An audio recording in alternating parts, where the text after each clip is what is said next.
Вы когда-нибудь посещали знаменитый памятник с мыслью? Ну ладно, скукотища.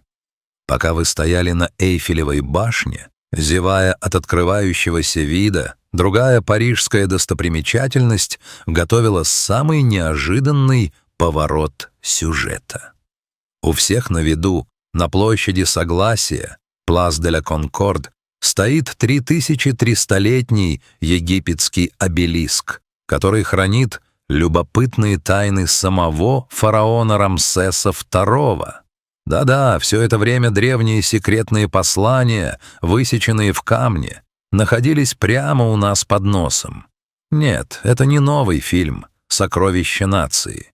Это реальная жизнь, и чтобы взломать код, потребовался настоящий Индиана Джонс. Итак, давайте обрисуем ситуацию. Вы наверняка видели эту каменную глыбу раньше, верно? Возвышаясь на 23 метра 75 футов, это массивная гранитная колонна родом из Луксора, Египет, и преспокойно стоит в самом сердце Парижа с 1836 года. Она покрыта иероглифами, и долгие годы все полагали, что мы уже расшифровали их код. Загадка разгадана.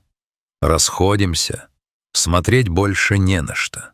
Но тут на сцену выходит Жан-Гийом Олет-Пелетье, французский египтолог, эксперт по криптологии и по совместительству заклинатель монументов. По сути, если бы Индиана Джонс променял свой кнут на очки для чтения и бинокль, получился бы этот парень. У него довольно необычное хобби. Время от времени он прогуливается к обелиску и непринужденно читает иероглифы ради забавы. Да, он свободно ими владеет. Нет, мы не знаем, что это говорит о наших с вами хобби. До 2021 года эксперты считали, что надписи на обелиске в основном восхваляют богов Амона или Амона-Ра, если вы с ним на дружеской ноге, и Гора. Ну, вы знаете, того небесного бога с головой сокола и суперзнаменитыми родителями Осирисом и Исидой. Но во время одного из своих сеансов легкого чтения Олет-Пелетье заметил кое-что странное. Некоторые иероглифы не просто воспевали богов. Они давали указания, буквальные указания, ко входу в Луксорский храм. Но подождите, с небольшой предысторией все станет еще интереснее. Подобные обелиски были не просто красивыми садовыми украшениями. Обычно их устанавливали у входов в главные храмы, такие как Луксорский, где изначально стоял и этот. Они символизировали бога солнца Ра и должны были олицетворять луч солнечного света, застывший в камне. По сути, это были гигантские священные восклицательные знаки, демонстрирующие божественную связь и власть фараона. Рамсес II установил 2 таких обелиска у входа в Луксор, чтобы почтить богов и, конечно же, похвастаться собой. Конкретно этот отправили во Францию в 1830-х годах в качестве подарка от правителя Египта Мухаммеда Али. Нет, не боксера. И обелиск ждал, пока кто-нибудь не присмотрится к нему получше. Перемещение обелиска в Париж было подвигом не из легких. Он весил более 220 тонн, и его пришлось везти на корабле, построенном специально для него под названием «Луксор». Как оригинально. Вся транспортировка обошлась в сумму, эквивалентную современным 19 миллионам долларов. Интересно, что его брат-близнец до сих пор стоит в Луксоре, а это значит, что исследователи могут сравнить обе структуры, чтобы понять, совпадает ли их история.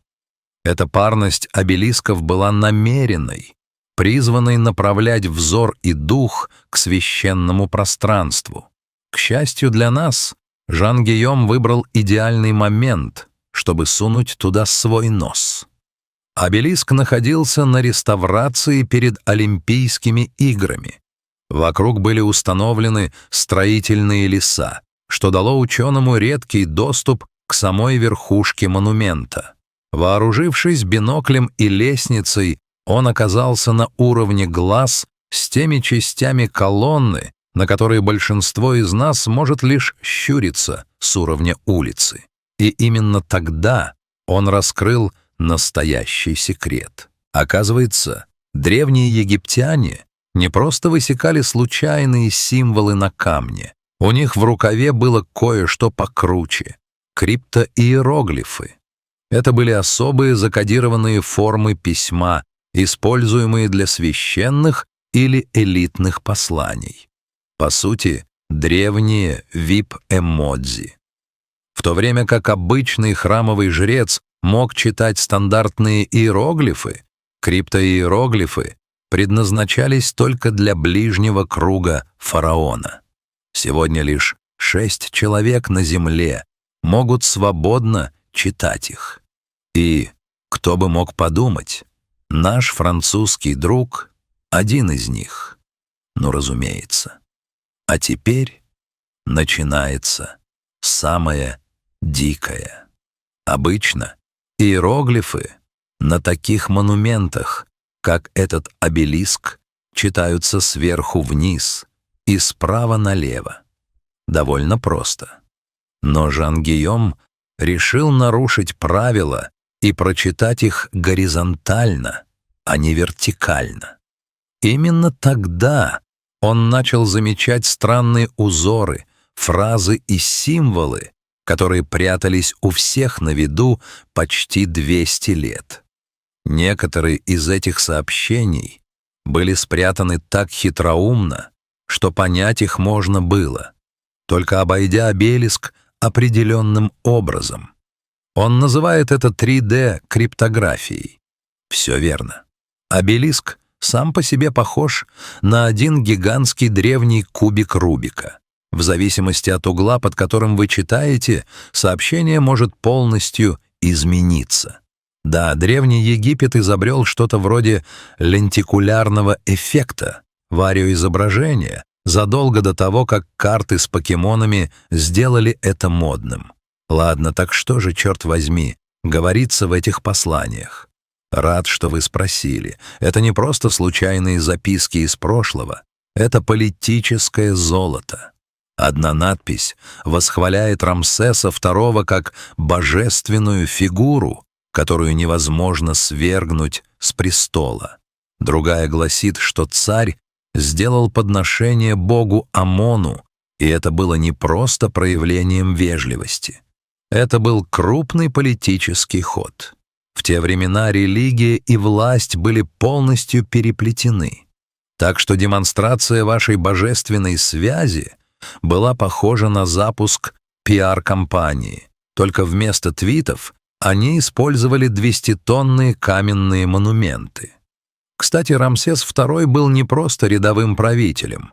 Он правил более 60 лет и, по сути, сделал карьеру уровня Бейонсе среди фараонов. Он выигрывал битвы, или, по крайней мере, говорил, что выигрывал, строил города, храмы и статуи самого себя по всему Египту и провозгласил себя живым богом.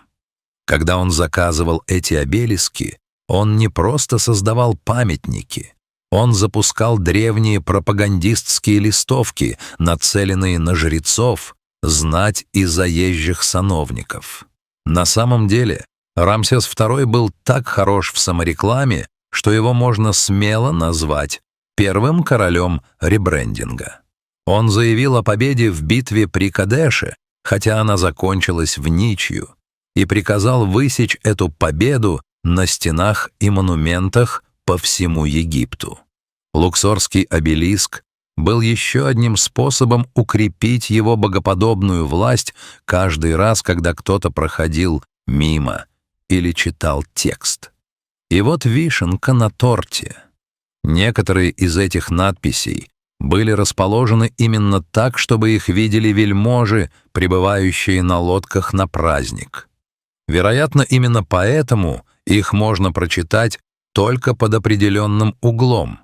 Если вы стоите у основания обелиска, вы мало что увидите. Но под углом 45 градусов, находясь прямо посреди Нила, идеальная точка. Представьте, вы подплываете к религиозному празднику и видите гигантский каменный текст, который по сути говорит: «Эй, Рамсес избран богами, не забывай об этом». Тонко? Не совсем. Эффективно? Еще бы. Некоторые сообщения даже имеют двойной смысл.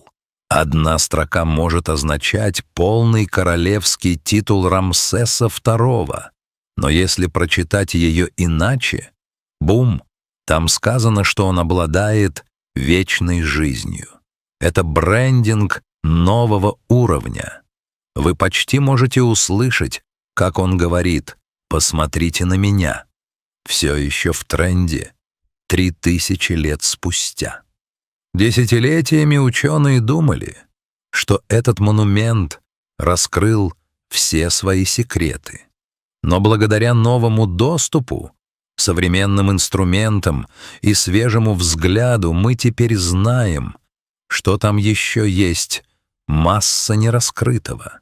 Полное исследование о Леттопелетье еще не опубликовано официально, но найденные им подсказки уже меняют наши представления о древнеегипетских памятниках. Конечно, не все пока готовы в это поверить. Некоторые ученые настроены скептически, особенно в отношении идеи, что знать на лодках действительно могла ясно видеть эти сообщения. Но давайте будем честны. Древняя реклама — дело непростое. Даже если ваш билборд высотой 23 метра, вам все равно нужны правильный угол и правильная аудитория.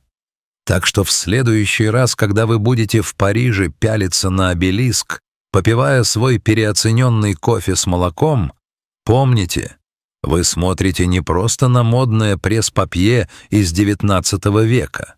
Вы стоите перед древнеегипетской пиар-компанией, 3D-головоломкой и 3300-летними понтами от самого Рамсеса II. И давайте на чистоту. Если этот обелиск скрывал сообщение так долго, кто сказал, что он закончил говорить? Так что хватайте лупу, будите своего внутреннего египтолога и помните, настоящее сокровище — это не золото или драгоценности. Это драма, высеченная в камне. На сегодня все. Если вы утолили свое любопытство, поставьте видео лайк и поделитесь им с друзьями.